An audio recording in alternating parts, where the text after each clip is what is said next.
आपणा सर्वांना नमस्कार. मी रुद्रशेखर जोशी, केसरीनंदन आध्यात्मिक यूट्यूब चॅनलमध्ये आपल्या सर्वांचे स्वागत आहे.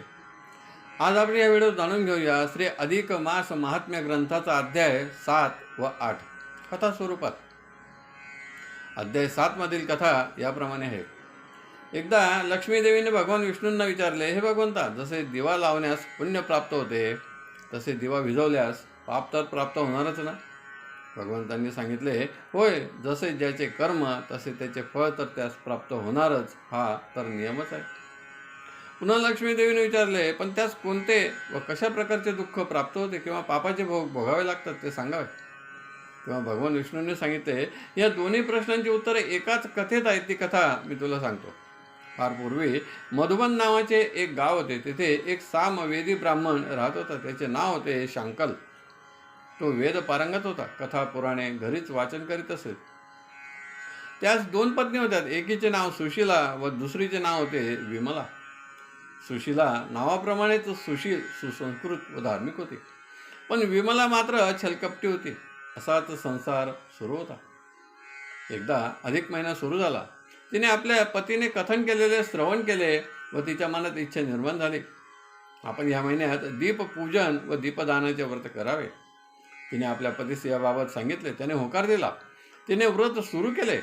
सकाळी लवकर उठली, स्नानादी कर्मे केलीत, पूजन साहित्याची सिद्धता केली. देवघरासमोर एक चौरंग मांडला. त्यावर तांदूळ ठेवले. त्यावर तांब्याच्या धातूचा कलश भरून ठेवला. जर का तो कलश उपलब्ध नसेल तर कास्य, रौप्य किंवा मृत्तिकाचाही कुंभ पूजनात योग्य आहे. त्यात पैसा सुपारी टाकली. कलशावर स्वस्तिक काढले. आंब्याची पाने ठेवली. त्यावर तामण ठेवले व त्यावर दिवा प्रज्वलित करून ठेवला व त्याचे पूजन केले व नंतर तो दिवा अखंडपणे तेवत राहील याची दक्षता घेऊ लागले. पण हे विमलाला काही सहन झाले नाही. सवती मत्सर जागृत झाला.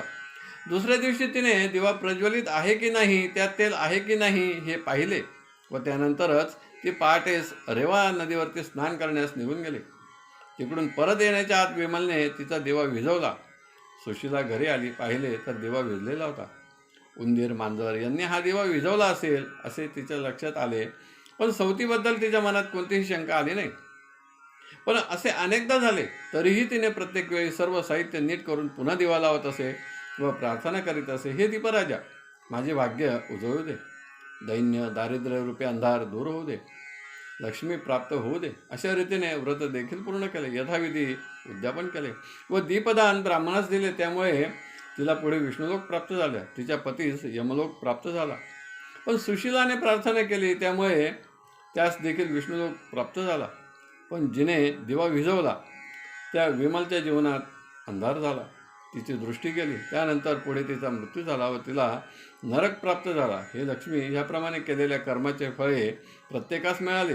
म्हणून चांगले करता येत असेल तर जरूर करावे. जर चांगले करता येत नसेल तर वाईट तरी करू नये, कारण केलेल्या कर्माचे फळ भोगावेच लागते. हा सृष्टीचा अटळ नियम आहे. अध्याय 8 मध्ये कथा याप्रमाणे आहे.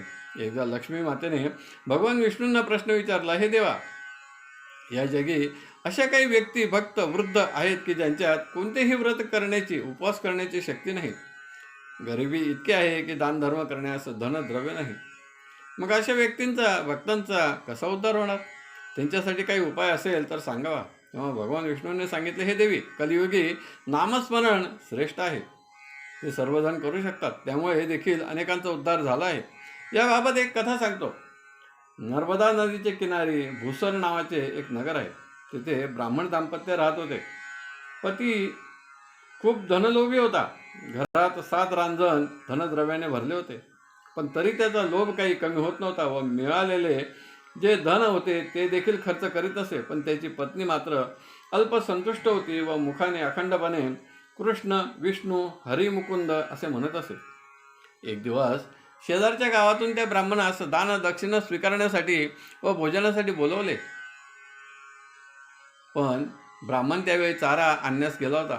त्याच्या पत्नीने सांगितले, माझे पती आले की मी त्यांना पाठवते. निरोप देणारी व्यक्ती निघून गेली. लगेच ब्राह्मण चारा घेऊन आला. तोच पत्नीने सांगितले, शेजारील गावातून भोजन व दान दक्षिणा स्वीकारण्यासाठी तुम्हाला बोलवले आहे. हे ऐकताच ब्राह्मण लगेच निघाला. पत्नीने सांगितले, अहो, उन्हाची वेळ आहे, वाटेत तहान लागली तर पाणी तर घेऊन जा. म्हणून तिने तिच्या पतीच्या प्रेमामुळे पाणी न देता झारीत दूध टाकले व झाकण बंद करून दिले.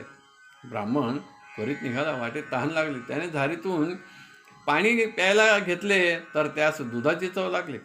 त्याने पत्नीवरती संताप केला की हिने पाणी देण्याच्या ऐवजी दूध का दिले. म्हणून तो टाकणार तोच समोर एक वारुळ दिसले. त्याने त्यात ओतून दिले. त्यामुळे त्यातील नाग नागिन व त्यांची पिल्ले दूध प्यायलीत, आनंदी झालीत. नाग नागिन बाहेर आलेत. ब्राह्मणास विचारले, आम्ही प्रसन्न झालो आहोत, त्यामुळे काय वरदान हवे ते सांगावे. त्याने सांगितले, हे माझ्या पत्नीनेच दिले होते, तेव्हा काय वरदान हवे ते मी तिलाच विचारून येतो. ब्राह्मण घरी गेला. सर्व वृत्तांत सांगितला. ती पुन्हा तेथे आली. तिने नाग नागिनला सांगितले, हे नागदेवता, आम्हाला धनद्रव्य काही नको, फक्त भगवंताची कृपा व वैकुंठात निवास हवा. त्यांनी तथास्तु म्हटले. त्याप्रमाणे हे ब्राह्मणा, आता संग्रहित धनाचा सत्कार्यासाठी उपयोग करावा. त्याने होकार दिला. घरी आला व पुष्कळ दानधर्म केला, ज्यामुळे देहत्यागानंतर त्यांना वैकुंठ निवास प्राप्त झाला.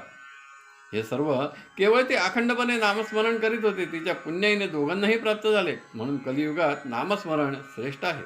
येथे श्री अधिक मास महात्म्य ग्रंथाचा 8वा अध्याय पूर्ण झाला. आपणास आवडला असेल तर जरूर लाईक करा, शेअर करा आणि व्हिडिओच्या खाली असलेल्या सबस्क्राईब शब्दावर जरूर क्लिक करा. धन्यवाद. नमस्कार. जय केसरी नंदन.